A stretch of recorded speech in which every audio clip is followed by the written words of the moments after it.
Imagine opening a restaurant with your partner and putting your heart and soul into it.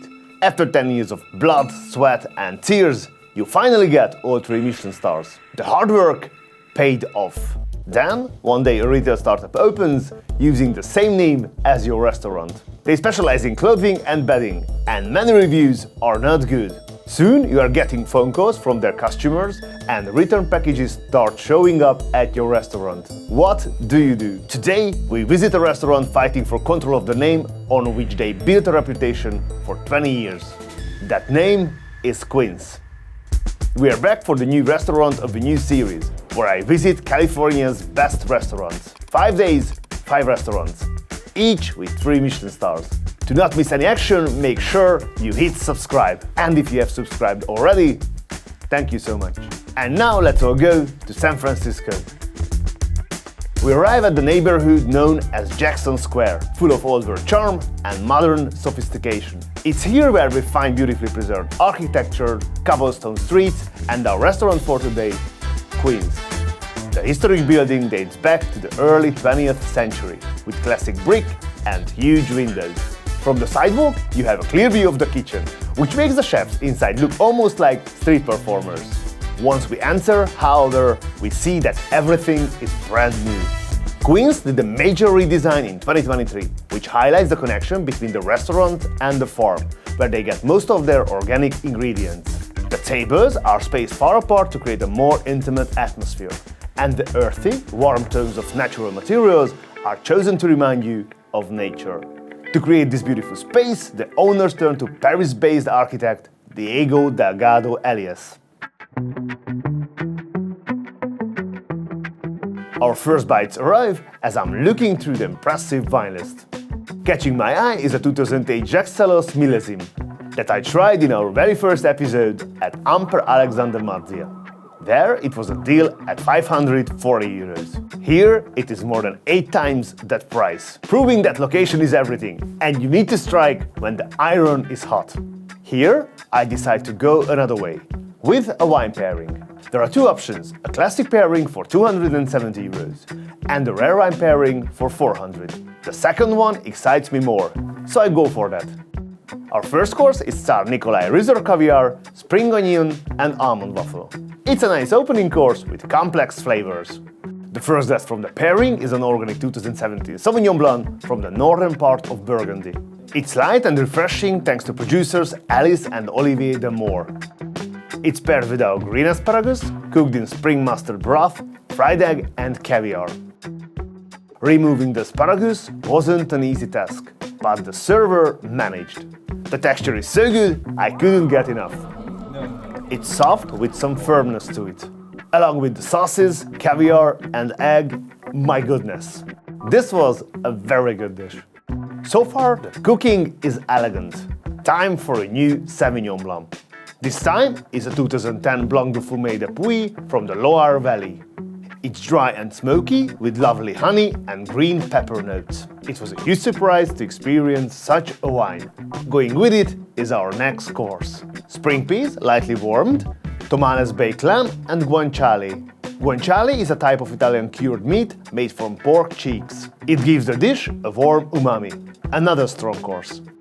Our next wine catches me off guard. It's a Muscat from the border of France and Spain from French producer Matassa. This cuvée has notes of mango and has an amazing color. This is not the kind of natural wine I have had before.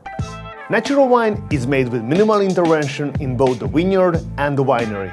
It starts with the soil, where no chemicals are used, and the vineyard is treated as an interconnected ecosystem. Some natural wine producers even use the lunar calendar to decide when to do what. The grapes are most often harvested by hand, and the natural fermentation process happens without using added yeast. It's also unfiltered and unrefined, which gives it a cloudy look. The philosophy behind it is to create a wine that is true expression of the grape, the vineyard, the vintage, without industrial methods to shape its character. In some cases, the result is a vibrant flavor that is said to be more expressive of the terroir. The Matassa is joined by our next course, Pine-Gledge Creek White Nettle Veloute. It's fresh, deep and rich, crisp, refined and gorgeous flavors. I really liked it. The restaurant continues to impress with the wine, the tasting menu, and this wonderful interior. It feels good to be here. The flavors are beautiful and the dishes are sophisticated. Each one comes with different cutlery and the glass selection is also very nice. The next wine selection is from Sicily. It's called Soki Soki from producer Tankanika. It's made with Zibibbo grapes. I'm generally not a fan of natural wines, unless they are amazing as this. It's partnered with Hokkaido sea urchin risotto with passion fruit. I saw this on the a la carte menu and was curious and had to try it. It added about €100 to the bill, but was so worth it. The presentation isn't in line with the rest, but it makes up for it with rich, savory flavor. Our next course gives us a seat at the chef's table. Here we get up close and personal to traditional cooking. And we get the chance to meet the chef, Michael Tusk. While studying art history in university, he took his first cooking job and fell in love. After that, he went straight to the Culinary Institute of America in New York. And then got experience in France and Italy, where his time in the Barbaresco region had a big effect on him. To this day, he's a strong believer of materia prima, the Italian term for working with the best possible raw materials. In 1988, he returned to the Bay Area. He worked at the legendary Stars restaurant before moving to Chez Panisse for 4 years. From there, he joined Chef Paul Bertolli at Oliveto, and after 6 years there, he started looking for the perfect location for his own restaurant. In 2003, he and his wife Lindsay found a place in the Pacific Heights and opened Quince, an Italian-inspired restaurant that made the most of Northern California produce.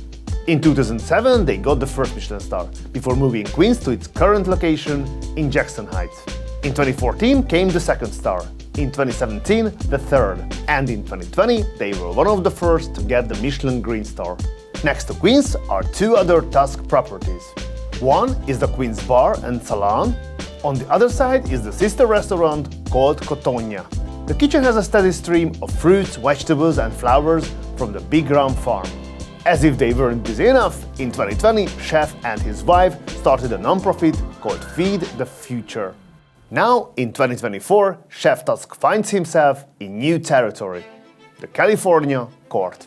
Fighting to protect the name and defend the reputation it took him over 20 years to build, against a new online startup also using the Quince name. In the lawsuit, the restaurant claims that the online company's use of the name Quince creates brand confusion and damages their reputation. Making things worse, shopper complaints for the online company went to the Better Business Bureau under the restaurant's name. But for Chef Tusk, the last straw came when the retailer added kitchen goods to its website and called them Michelin-worthy cookware. It prompted Chef Tusk to file a lawsuit, seeking exclusive control of the Quince name, plus hefty damages to the tune of $12 million. What's next? Watch to the end to find out. And now back to the chef's table. Our wine here is a 2001 Riesling from the Sierra foothills. It's called Once Upon a Time by producer Claude Saron. It's matched with a white asparagus tortellini in fermented white asparagus sauce. Amazing dish, and the sauce was exceptional. The fact that we could sit in the kitchen and eat this was both wonderful and fascinating.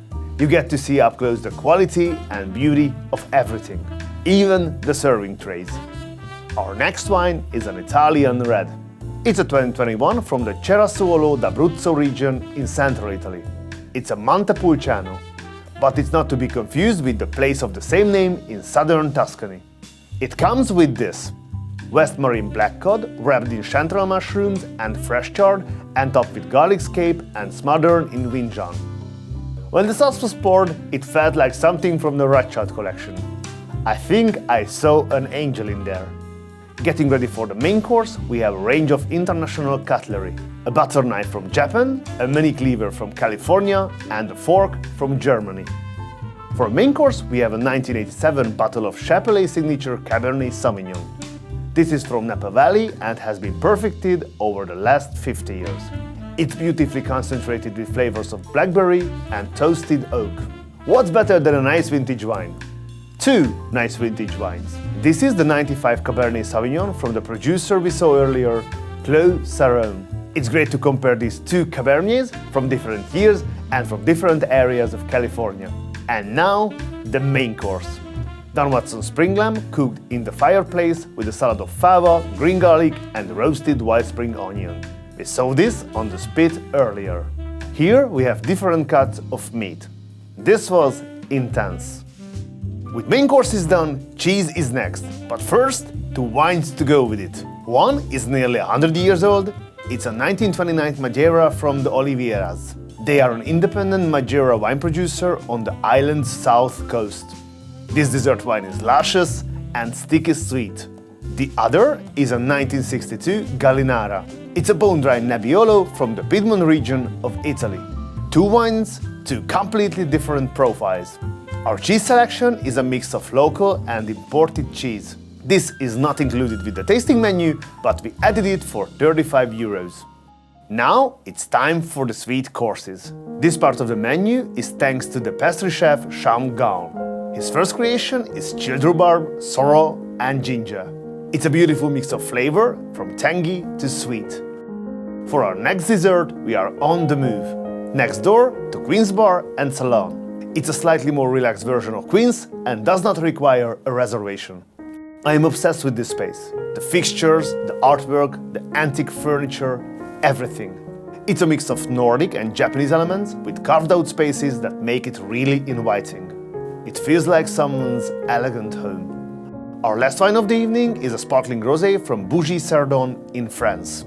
It's a combination of red grapes of the Beaujolais and Jura regions. It's semi-sweet and has a bright, grapey flavor. Next in the sweet lineup is warm rhubarb, strawberry and Bronte pistachio tart. Here we see tangy and sweet again, but this time it's joined by the nutty pistachio. Continuing the tour, we arrive at one of my favorite places, the wine cellar. It's magnificent. 10,000 bottles, 2,500 unique selections, and they even decorate with fresh flowers every day. To finish things off, we have a selection of bonbons. And that will do it for today. Our total is around 2,000 euros for two. So what's next for Chef Tusk in his battle for the Queen's name? While we are making this video, a judge will decide whether to dismiss the case or bring it to a jury trial. Chef, I hope that Lady Justice sides with you. No matter what happens in the case, I think one thing is for sure. Quince, the restaurant, will continue to serve the best Italian-inspired Californian cuisine with high-quality, locally grown organic ingredients, where the service is elegant, refined and friendly, and the stunning interior creates an inviting atmosphere that will make you want to stay. In the next episode of Alexander the Guest, part 4 of our 5-part series, discovering the best 3 Michelin star restaurants in California. You can call me stupid.